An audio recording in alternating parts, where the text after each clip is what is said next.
पूछते हैं ईश्वर को कैसे जाने। वास्तव में जिन्होंने जाना है उन सब ने इस सत्य को स्वीकार किया है कि ईश्वर इस अस्तित्व के रूप में ही अव्यक्त हुआ है।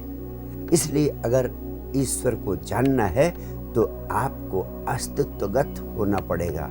अस्तित्वगत होने का अर्थ है इस अस्तित्व से जुड़ना पड़ेगा।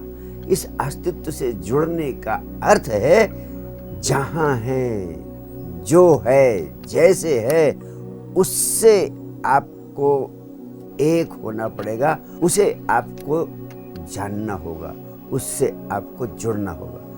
लेकिन आप कभी अस्तित्वगत होते ही नहीं।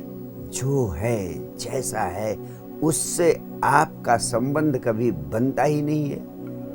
आप हमेशा विचारों में जीते हैं, आप हमेशा कल्पनाओं में जीते हैं। अस्तित्व से तो आपका कभी तार जुड़ता ही नहीं। या तो आप कभी भूतकाल में होते हैं या भविष्य काल में होते हैं, वर्तमान में आप कभी होते ही नहीं हैं। सच्चे अर्थों में आप इस अस्तित्व से नहीं बल्कि विचारों से जुड़े हुए होते हैं। आपको लगता है कि आप जी रहे हैं, लेकिन वास्तव में आप सोचते हैं कि आप जी रहे हैं। आपको लगता है कि आप प्रेम करते हैं, लेकिन वास्तव में आप प्रेम नहीं करते हैं। आप सिर्फ सोचते हैं कि आप प्रेम करते हैं। इस प्रकार आप निरंतर सोच विचार में उलझे रहते हैं, जो अस्तित्व से जुड़ने के लिए, अस्तित्व को जानने के लिए, दूसरे शब्दों में ईश्वर से संबंध निर्मित करने की दिशा में सबसे बड़ी बाधा है। अगर आप ईश्वर को जानना चाहते हैं तो अस्तित्व में जो कुछ है, जैसा है, उसको वैसा ही यथावत देखने की चेष्टा, देखने की साधना करें। जैसे आप गुलाब के एक फूल को देखते हैं तो गुलाब के फूल को देखते समय सिर्फ गुलाब के फूल को देखें। उस समय किसी विचार में उलझे नहीं। इस विचार में भी ना उलझें कि गुलाब का फूल इस रंग का है या उस रंग का है, इतना सुंदर है या उतना सुंदर है, छोटा है या बड़ा है, इस चीज का प्रतीक है या उस चीज का प्रतीक है, प्रेम का प्रतीक है या कुछ और है। सिर्फ गुलाब को देखें, सोचे नहीं। इस अस्तित्व की सभी वस्तुओं को देखते समय ऐसा अभ्यास करें कि बीच में विचारों की बाधा ना आए, तभी आप अस्तित्वगत हो सकते हैं, तभी आप इस अस्तित्व से जुड़ सकते हैं। और जब आप अस्तित्व को निर्विचार होकर देख सकेंगे, तब आप पाएंगे कि एक विराट क्रांति आपके भीतर घटने लगी है।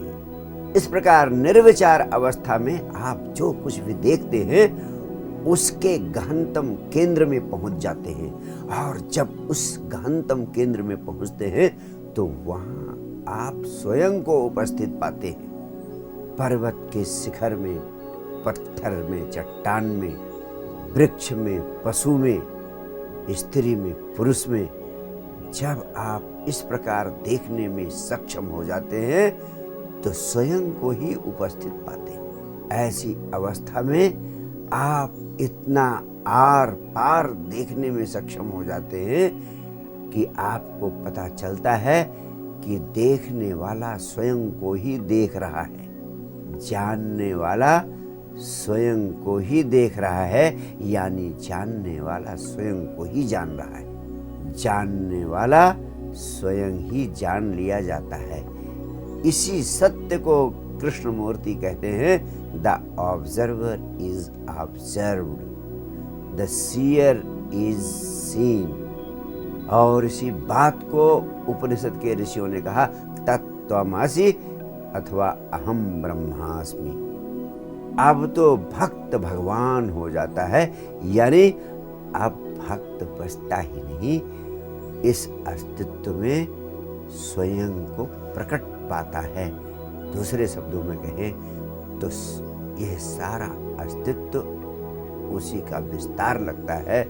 वह अस्तित्व के साथ एक हो जाता है और यह एक हो जाना ही उस परम के अनुभव को उपलब्ध हो जाना है और उसी अवस्था में आपके सारे प्रश्न गिर जाते हैं। मैं इतने दिनों से इस संसार में इस पृथ्वी पर हूँ। आप हैरान होंगे ये जानकर कि अब मेरे भीतर प्रश्न उठते ही नहीं है। प्रश्न सारे गिर चुके हैं। अब प्रश्न शून्य अवस्था को उपलब्ध हो जाने के बाद जो अवस्था उपलब्ध होती है उसे ही आत्म साक्षात्कार कहते हैं, उसे ही अस्तित्व के साथ परमात्मा के साथ एक हो जाना कहते हैं। और ईश्वर को जानने की इसके अलावा और कोई दूसरी विधि नहीं है। सब विधियां इसी विधि का विस्तार या इसी विधि का प्रकार कही जा सकती हैं।